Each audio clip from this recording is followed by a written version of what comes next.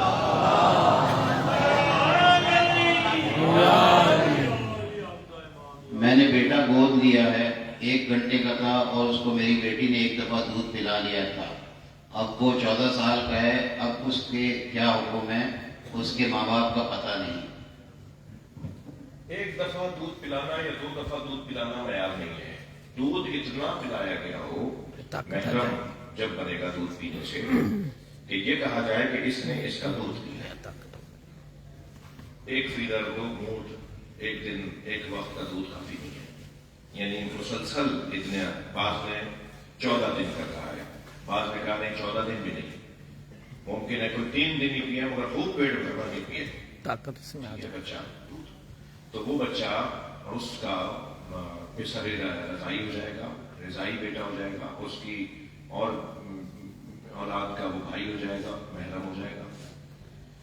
تو یہ ایک دفعہ کا معیار نہیں ہے، یعنی عموم عرف یہ کہے کہ اس نے سب کیا ہے، اور اولاد کو پتہ بھی نہیں ہے کہ اس کے ماں باپ کون ہیں. تو یہ پتہ نہ ہونا دلیل نہیں ہے، کافی نہیں ہے کہ کہنا ہو جائے گا کیونکہ پتہ نہیں ہے، کوئی اس کا والی وارث نہیں ہے، ہم ہی اس کے والی وارث ہیں. تو شرعی وارث، شرعی والی آپ نہیں بنیں گے اس کی، مگر یہ کہ اتنا دودھ پی لیا ہو کہ عرف کہے کہ یہ اس نے سب کیا ہے. 2016 سے 2023 تک کسی شخص کا کفارہ ادا کرنا ہو آٹے کا یعنی روزے کا تو کس حساب سے کرے گا؟ آج کے ریٹ سے یا پرانے پیسے کے حساب سے؟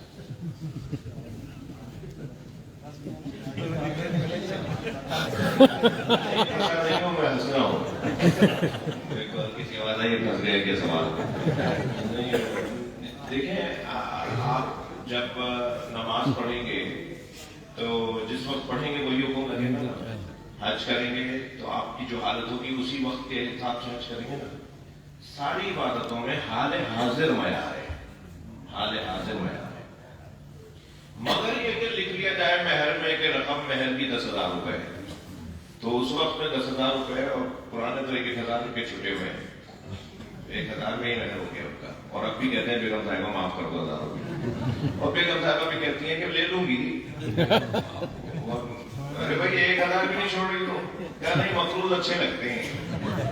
یہ جتنے دن مقروض رہیں گے ذرا بار بار آ کے معافیاں تو مانگیں گے نا. تو ہمارے پاس تو ہے ہی یہ چیز، یہ بھی آپ ہم سے لینے مولا.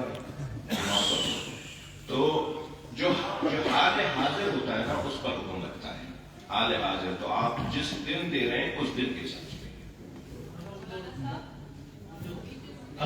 سوال یہ ایک منٹ، ابھی یہ سوال کرو، یہ جو مہر نہیں دیتے اور جو بیگم رات کو جیب سے پیسے نکال لیتی ہے اس میں بولو گے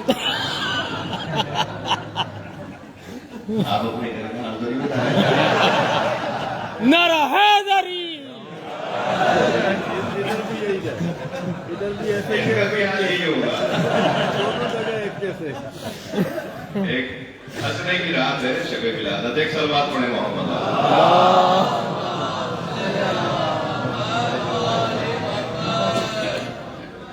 جوائنٹ فیملی میں رہنے والی خواتین کے لیے دیور اور جیٹ وغیرہ سے پردے کا کیا حکم ہے؟ کیونکہ چھوٹے بچوں کے ساتھ 24 گھنٹے شرعی پردے کا خیال رکھنا بہت مشکل ہے. بچوں پہ کیوں الزام لگا رہے ہیں؟ شرعی پردہ تو انتہائی آسان ہے. بال ہی چھپانے. ہمارے ہاں خوشی کی بات یہ ہے کہ بر صغیر میں ہندوستان پاکستان میں خواتین کے جو لباس ہے وہ پورا پڑتا ہے. ہمارے یہاں شلوار قمیض جو گھر میں ہمارے ہم لوگ پہنتے ہیں، عورتیں پہنتی ہیں، مرد پہنتے ہیں، یہ حجاب ہے.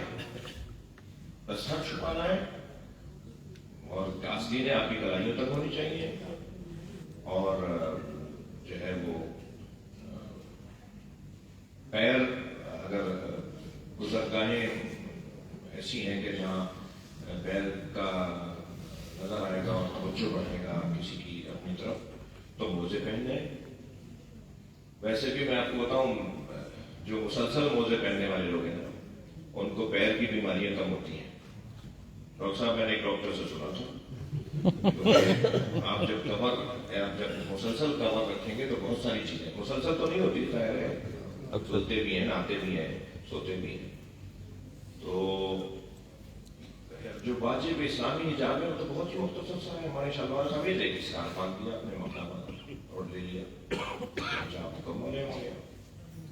تو رہ گئی یہ بات کہ اس بنیاد پر یہ چھوٹے بچے ہیں یا چھوٹی فیملی ہے یا چھوٹا گھر ہے اور جیٹ اور دیور ساتھ رہتے ہیں تو کیا کریں.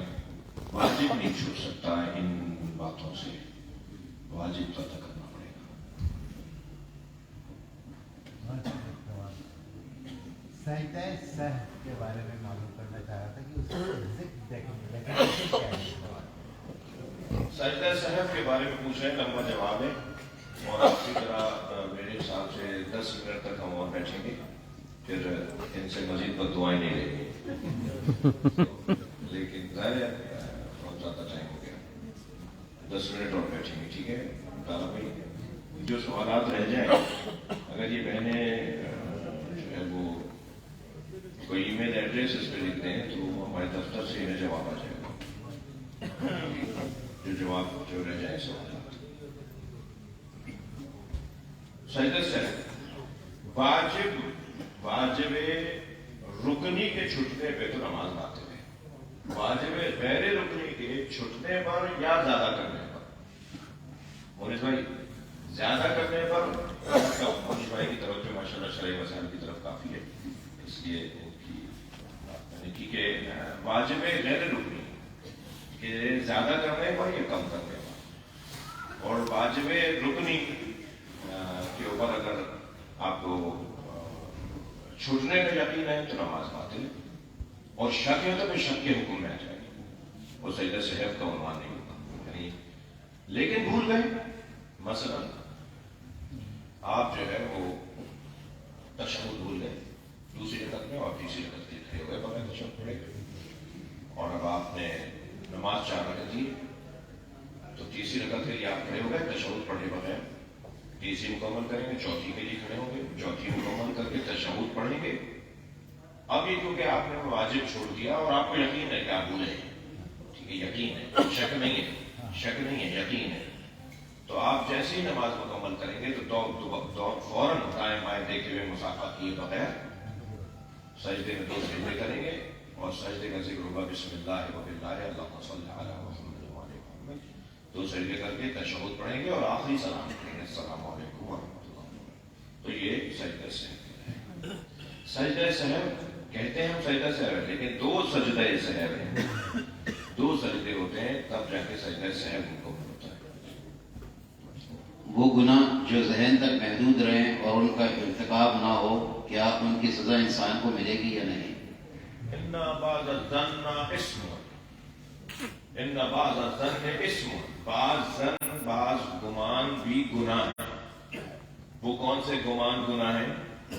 جس میں آپ نے سوچا ہے کہ ابھی اٹھ کر مثلاً اپنے بھائی کو پڑھواؤں گا، یہ بھی گناہ ہے۔ مثلاً سوچے کہ میں اپنے بھائی پر مقدمہ کرنے کے لیے سائن کرنے جا رہا ہوں، یہ بھی گناہ، شرارتی کاموں کے خیالات، گناہوں کے خیالات جو عمل کے قریب آپ کو کرتے ہیں وہ بھی گناہ ہے، مقدمہ بن جائے جو گناہ کا۔ لیکن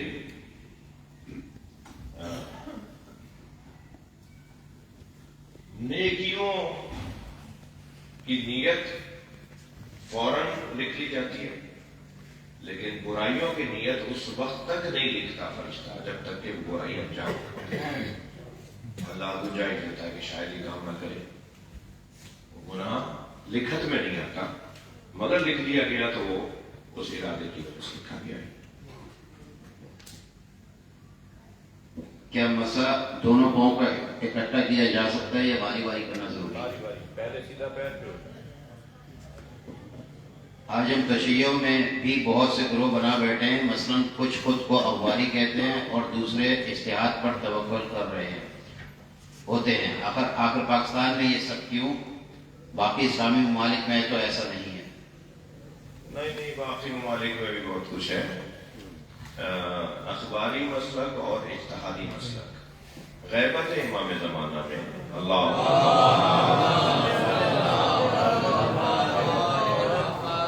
شیعہ کیسے دین سمجھے، کیسے دین لے، 2 طریقے ہیں اس کے پاس۔ ایک طریقہ یہ ہے کہ جو حدیث میں آیا ہے، تمہیں عربی اگر آتی ہے تو حدیثوں کو پڑھو، اپنے مسئلوں کا حل نکالو۔ یہ جو حدیثوں کو پڑھو اپنے مسئلوں کا حل نکالو، اس طریقے کو کہتے ہیں، طریقہ یعنی مسلک، طریقہ یعنی مسلک، اس طریقے کو کہتے ہیں اخباری مسلک۔ اخبار یعنی حدیث، خبر کی جمع اخبار، حدیثوں کی جمع احادیث کی جمع، حدیث کی جمع احادیث، اور خبر کی جمع اخبار۔ ایک طریقہ یہ ہے کہ حدیث کی کتاب کھولی، ہم نے حدیث کھولی، ہمارے مسئلے کا حل نکل آیا، اس میں عمل کر لیا، کیونکہ مسئلہ امام رضوی نے فرمایا، مسئلہ امام رضوی نے فرمایا۔ یہ طریقہ جو ہے دین لینے کا، دیندار وہ بھی ہیں، دیندار وہ بھی ہیں، مگر یہ طریقہ جو دین لینے کا ہے یہ کہلاتا ہے اخباری مسئلہ۔ آپ کو تو نہیں ہو رہے میری بات؟ نہیں، یہ کہلاتا ہے اخباری مسئلہ۔ یہ اب سے 350 سال پہلے اور 2255 ہجری کے بعد سے لے کر اور تقریباً 350 سال پہلے تک، تقریباً کہہ لیجیے 700-800 سال تک شیعوں میں رائج طریقہ تھا. توجہ ہے، یعنی طویل مدت تک یہ شیعوں میں رائج طریقہ تھا کہ وہ حدیث کی کتابوں سے مسئلوں کا حل نکالتے اور اپنے ذمہ داری کے بحال کرتے تھے. یہ اخباری مسئلہ تھا. لیکن جیسے جیسے زمانہ جدید ہوتا چلا، بیبی ٹیسٹ ٹیوب کہاں سے نکالو حدیث، بینک کاری کے مسائل کہاں سے نکالو حدیث، جہاز کے مسائل کہاں سے نکالو حدیث، کیونکہ حدیثوں میں ان ساری باتوں کا ذکر ہے مگر اشارے میں. اشارہ سمجھنے کے لیے مہارت چاہیے. ہر شیعہ صراحت تو ہر شیعہ سمجھ لے گا، حدیث لکھی ہوئی ہوگی مجھے سمجھ میں آ رہی ہے، لیکن اشارہ ہر شیعہ نہیں سمجھے گا. اشارہ سمجھنے کے لیے کوئی 10 علوم میں مہارت چاہیے، تب جا کے وہ اشارہ سمجھ میں آئے گا کہ کیسے سمجھیں گے.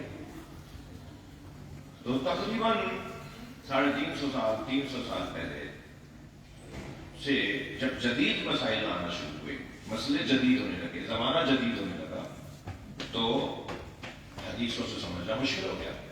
تو فقہا نے حدیثوں کی روشنی میں کچھ قواعد بنائے، کچھ فارمولے بنائے. وہ حدیثوں سے ہٹ کے نہیں ہے. مثلا لا ضرر ولا ضرار، یہ قاعدہ لا ضرر یہ حدیث سے مطابق قاعدہ تکلیف ما لا یطاق یہ حدیث سے بنا ہوا قاعدہ ہے. تو پھر علماء نے قواعد بنائے جس کو اصول کہتے ہیں، قواعد کہتے ہیں، اصول کہتے ہیں.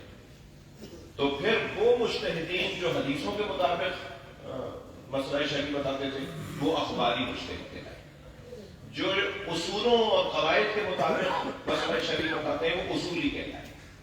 تو آہستہ آہستہ اخباری مجتہدین جیسے جیسے دنیا سے جاتے رہے تو ان کی جگہ پسند ایک مجتہد، 4 مجتہد مرے ہیں اخباری مجتہد، تو کوئی ایک ہی ان کی جگہ تھا. آہستہ آہستہ وہ ختم ہو جاتے ہیں، یہاں تک کہ ان لوگوں نے ان کی جگہ لے لی جو اصولی مجتہد یعنی قواعد کی روشنی میں جو فتوا دیتے ہیں. توجہ ہے نا بسم اللہ. تو اصولی مجتہدین کا غلبہ ہو گیا، اخباری مجتہدین رخصت ہو گئے. اب کوئی تقریباً 300-350 سال سے اور 200 سال سے تو مسلم اصولی مجتہدین کی حاکمیت اور ضرورت اور کثرت ہے. شاید پورے نجف اشرف میں اگر 100 مجتہدین ہوں گے تو شاید 5 بھی نہیں ہوں گے اخباری. یہ بھی میں زیادہ بول رہا ہوں. پاکستان میں تو خیر ہم بہت ساری چیزوں سے محروم ہیں، مرحوم ہیں. اور قوم میں بھی اگر 200 مجتہدین، قوم میں زیادہ تعداد ہے مجتہدین، اگر وہاں 200 مجتہدین ہوں گے تو شاید 5 بھی نہیں ہوں گے اخباری مجتہدین. لیکن میں زیادہ بتا رہا ہوں، کوئی کا بھی نہیں تھا کیونکہ وہ جواب نہیں دے پاتے، ان کے پاس مسئلوں کا حل نہیں ہے. مثلا میں نے 2-3 مثالیں دی آپ کو. آج جو اسٹاک ایکسچینج کے مسائل ہیں، آج جو بینکاری کے مسائل ہیں، آج جو جدید مسائل ہیں، اس میں اصولی مجتہد تو قواعد کی روشنی میں جواب دے دیتا ہے، فتوا دے دیتا ہے، مگر اخباری مجتہد کے پاس جواب نہیں ہے. تو جب جواب ہی نہیں ہے تو آپ کی دکان خود ہی بند ہو جائے گی. جب چیز ہی نہیں ہے بیچنے کو، معذرت چاہتا ہوں، یعنی میں تعبیر بیچنے کی استعمال کرتی، یعنی آپ کو تشفی دینے کے لیے، تسلی دینے کے لیے، اپنے کسٹمر کو، اپنے سائل کو، اپنے سوالی کو جواب دینے کے لیے آپ کے پاس چیز ہی نہیں ہے تو آہستہ آہستہ آپ کو دکان بند کرنی پڑے گی، آپ کو دفتر بند کرنا پڑے گا، آپ کو کتابیں نہ بیچنی پڑے گی. آپ کی کتاب سے تو جواب نکل ہی نہیں رہا. تو آہستہ آہستہ یہ اصولی ہوگا. اس وقت جو فقہاء ہیں وہ بھی مجتہدین تھے. شیخ صدوق مجتہد تھے، شیخ مفید مجتہد تھے، یہ جتنے بھی اخباری علماء تھے یہ سارے مجتہد تھے، یہ بھی مجتہد تھے. مگر آج ان لوگوں کی ضرورت کے مطابق دین میں ہم ان لوگوں سے سمجھتے ہیں. آخری ڈپریشن میں اگر کوئی سوسائڈ کر لے کیا اس کی مغفرت ہوگی؟ میں نے تو اس کی شفا کے لیے دعا کرے. ڈپریشن ایک بیماری ہے اور بیمار، لفظ تو مجھے معاف کیجیے گا کہ اگر ڈپریشن اس شدت کا ہو کہ وہ پاگل کہلائے تو اسے معمولاً یہ نفسیاتی بیمار جو ہے نا اپنے آپ کو پاگل ماننے کو تیار نہیں ہوتے، اور پاگل کا لفظ بھی اچھا نہیں ہے.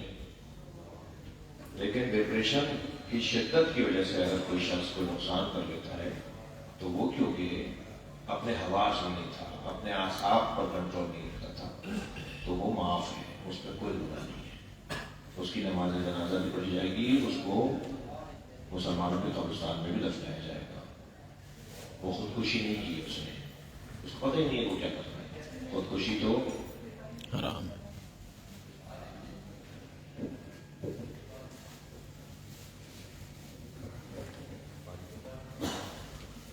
السلام علیکم، میرا نام مترت زہرا نقوی ہے اور میں ایک مائل نفسیات ہوں.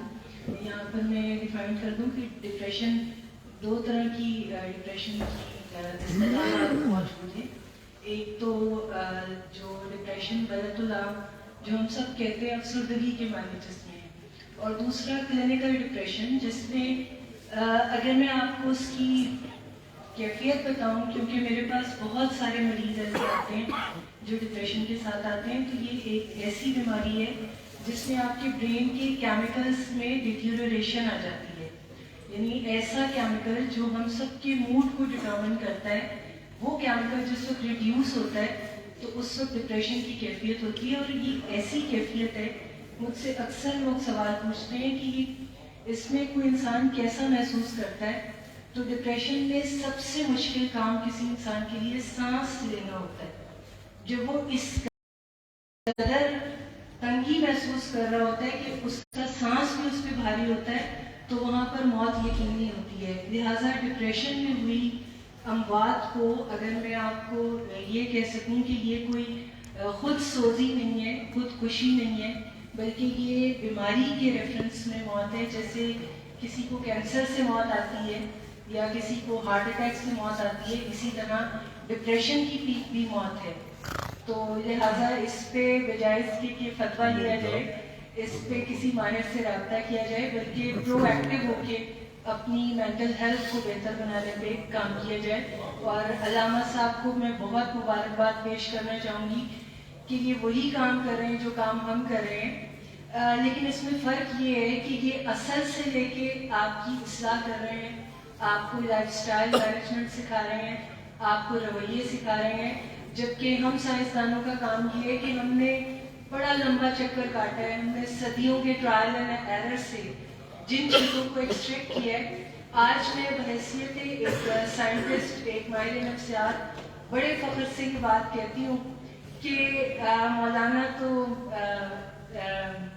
سلونی کے ممبر پہ بیٹھ کے دعویٰ کرتے ہیں کہ پوچھ لو جو پوچھنا چاہو. تو ہم سائنٹسٹ بھی جو بتا رہے ہیں وہ ولایت علی کے سوا کچھ بھی نہیں ہے.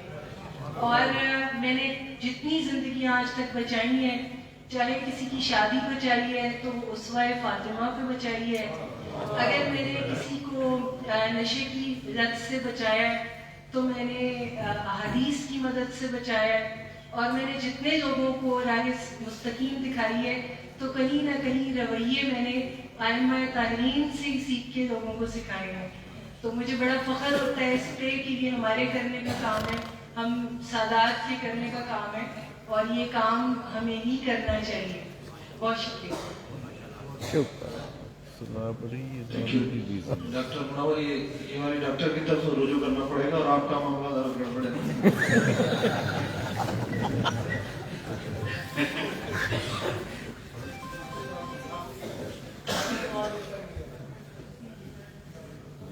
اہل سنت سے شادی کے متعلق ڈسکرائب کریں، کیونکہ اکثر ایسی شادیوں میں آگے چل کے مسائل آتے ہیں. کراچی یونیورسٹی میں ڈاکٹر صاحب آپ کا شکریہ کہ آپ نے ہیلپ کی. اور فقہا بھی یہ فتویٰ دیتے ہیں جہاں ان کو ڈاکٹروں کی رائے لینا ہوتی ہے، وہاں ڈاکٹروں کی رائے لے کر فتویٰ دیتے ہیں. اور قرآن و حدیث سے ایک بات بتا رہی ہے، مگر یہ کیونکہ خاص مہارت سے تعلق رکھتا ہے تو پھر فقہا کے یہاں مشاوری ہوتی ہے اس فیلڈ کے ماہر سے، اس کے ایکسپرٹ سے، اس کے ڈاکٹر سے، اور پھر اس کے بعد فتویٰ جاری کیے جاتے ہیں. جتنے بھی خاص طور پہ میڈیکل سے متعلق فتوے ہیں، ایک میرے پاس مجموعہ ہے کتابوں کا طبی فتاویٰ، یعنی طب سے متعلق جو فتوے ہیں تمام فقہا کے اس میں فتوے ہیں، وہ سارے انہوں نے ڈاکٹروں کی ٹیم مختلف